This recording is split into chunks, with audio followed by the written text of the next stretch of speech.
Dizem que segurança pública não é competência do prefeito. Eu discordo. Neste episódio você vai ver iniciativas espertas em Medellín, Nova York, Chicago e Londres. Nossos postes servem para iluminar as pistas, os carros e não as calçadas. Presta atenção, nem dissimulam, altíssimos e virados para a rua. Parece que o pedestre é que precisa andar de farol ligado. Isso faz com que menos gente caminhe. Quem se aventurar pode ser facilmente roubado. Aos crimes de oportunidade, o malandro vê que vai ser fácil e ataca. Nas cidades realmente inteligentes, há postes também virados para a calçada, inclusive abaixo da copa das árvores. E como ainda vivemos entre bárbaros, tem que ter alguma proteção anti-vandalismo. Para isso serve o design. Uma proteção metálica vai bem. É verdade que a Polícia Militar e a Polícia Civil são do governo do Estado. E que a Polícia Federal, combate ao crime organizado, são feitos a partir de Brasília. Mas prefeitos têm muita responsabilidade em outras áreas, que também afetam a segurança. Como dizia Jeanne Jacobs, a maior urbanista do século passado, e ainda não superada neste, a melhor segurança é a vigilância social. É ter olhos na rua. Sim, gente passando, gente caminhando, gente descobrindo se há algum movimento estranho, gente que se confia e que pode avisar a polícia. O problema é que nossas ruas são cegas. A partir das 19 horas, uma enorme parte da cidade tem um mix de muros altos, janelas distantes, comércios de rua fechados, pouca gente caminhando. Os olhos na rua desaparecem. Nossos cemitérios têm muros altos. Escolas e prédios públicos também, onde poderia ter gradil, deixando mais fácil e mais visível o que acontece lá dentro. A prefeitura tem que trocar já. Boa parte dos furtos de nossos cemitérios e do vandalismo acontecem porque ninguém vê da rua o que acontece lá dentro. O mesmo nos condomínios fechados, onde é fácil uma gangue invadir pela garagem e nenhum vizinho se dá conta. A prefeitura tem que agilizar leis e permissões de retrofits para condomínios que quiserem substituir um murão por um comércio na esquina. No episódio de hoje, vamos ver o que um prefeito pode fazer pela segurança.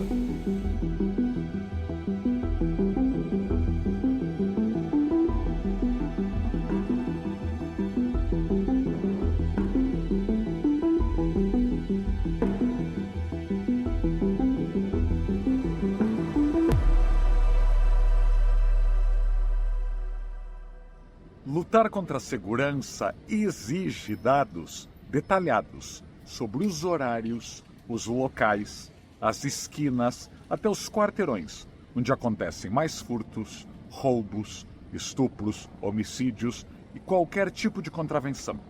Até para saber colocar a GCM, a polícia, a iluminação nesses lugares e não ficar gastando efetivo em lugares que não precisam. Muitas cidades americanas viveram anos de bang-bang nas décadas de 80 e 90. E várias políticas simultâneas foram adotadas para tentar combater a violência. Não existe bala de prata para a polícia, infelizmente. Uma dessas primeiras políticas foi o chamado basquete da meia-noite. Parte de algo simples. As pesquisas diziam que boa parte do vandalismo, das brigas violentas, do recrutamento para o tráfico de drogas e das gangues da cidade eram feitas por adolescentes e jovens adultos, entre 15 e 25 anos, que nem trabalhavam, nem estudavam, os chamados nem-nem. Faltava supervisão de adultos, alguma atividade e também senso de pertencimento a uma comunidade. E assim começaram a pipocar quadras nas regiões mais violentas das cidades americanas, principalmente dentro de ginásios, de escolas públicas, funcionando todas as noites, em alguns casos até 1 da manhã, com um professor de educação física da rede municipal como treinador. De treinador a mentor, a cúmplice dos pais dos meninos, foi um pulo. Outros serviços sociais, de assistentes a psicólogos, foram sendo incluídos. Um programa de orçamento modesto, mas que evitava grandes prejuízos humanos e policiais em um futuro próximo. Até hoje, quase 40 anos depois, mais de 100 cidades americanas têm seus programas de jogos noturnos. Também em Toronto, no Canadá, e até na Austrália. Como é um programa barato, que não envolve milhões e milhões de litros de asfalto para se passar pela cidade, nunca foi adotado em São Paulo ou no Brasil. São Paulo tem 46 centros esportivos. Em sua maioria, tem aulas até às 5 da tarde. Há mais de 200 CDCs, os campinhos de futebol de bairro, que pertencem à prefeitura, mas são cedidos para organizações de bairro. Problema que muitas vezes os vereadores meio que se apropriam e é um proselitismo político. Nenhum funciona na sexta-feira à noite, o horário internacional de bebedeiras, assaltos, brigas que tanto fazem São Paulo sofrer. Em Medellín, na Colômbia, fizeram isso de forma ainda mais ampla e sofisticada. Nas áreas mais pobres e violentas da cidade, foram criados centros comunitários de convivência, no contraturno escolar. Quando a criança e o adolescente não estão na escola, podem frequentar 1000 atividades e cursos. Os pais e as mães também são bem-vindos, aumentando a coesão familiar. São chamadas unidades de vida articulada. Já existem 20 dessas UVAs, com esportes, artes, lazer, aulas, profissionalização. Espero logo ter um patrocinador engajado aqui no canal para fazer um Medellín nas alturas. Recife, aliás, é a primeira cidade copiando esse modelo e já tem 4 CONPAS, o UVA recifense. Um dos grandes nós da segurança paulistana é a falta de confiança entre comunidades na quebrada e a polícia. A gente sabe que por algumas massas podres, muita gente não confia na polícia como um todo, independente dos policiais e delegados aí mais abnegados. Mas o gesto de reaproximação tem que vir da polícia, tem que vir do poder público. Mas a sociedade também deve se mobilizar. A arquiteta Jean Gang, uma das mais famosas de Chicago, se ofereceu para transformar uma delegacia local num espaço mais convidativo. Jean Gang sabia que os bombeiros eram muito respeitados e admirados na cidade. E o Corpo de Bombeiros tinha quartéis muito visitados, especialmente pelas crianças. Depois de algumas conversas entre a comunidade e os policiais, ela convenceu a reduzir as garagens das delegacias e criar nelas quadras de basquete. E convidou pais e filhos que fossem jogar basquete com os policiais. As mães foram as grandes apoiadoras do programa. Elas preferem que os filhos treinem ali do que em más companhias.